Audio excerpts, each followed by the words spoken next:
You know, when Chris asked me if I would share in this honor that the New Hampshire Democrats are giving to Anita, I just could not think of a better way to end my day. I started with Anita and other friends in Portsmouth this morning, and I get to join all of you in saluting her, really as an emblem of many of the Democrats in this crowd who, over the years, have fought against a lot of odds on behalf of social and economic justice in this state and around this country.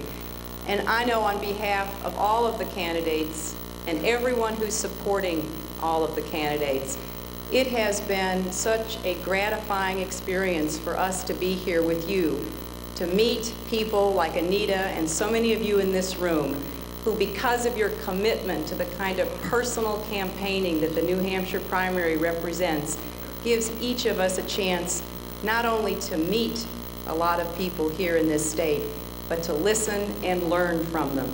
And it is a real pleasure for me to be here with my friend and thank her for all she has done for the Democratic Party in this state, because it doesn't just help New Hampshire, it helps the entire country. Thank you very much.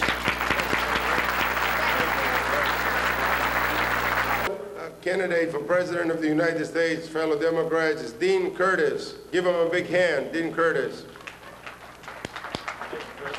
Nice to see you.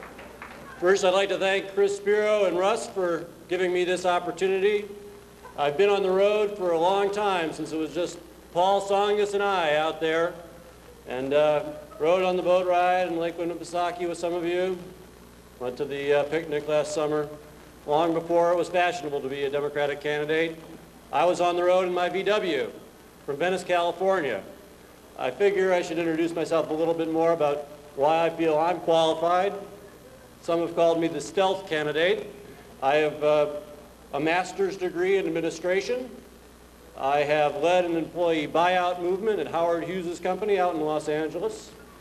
And I would like to invite you to listen for just 3 or 4 short minutes to a list of ideas that got me on the road, got me out of my single apartment in Venice, California, to share with you a new vision for this democracy.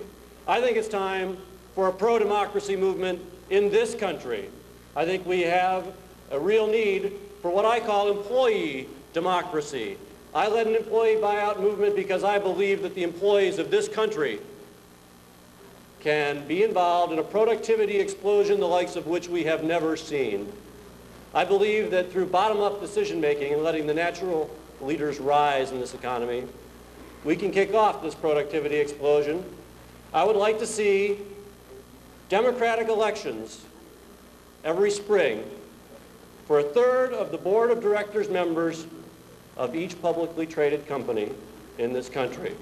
The reason I believe this is justified and is justice is because we already own 1/3 of the stock, soon to be 1/2 of the stock in this country through employee retirement plans.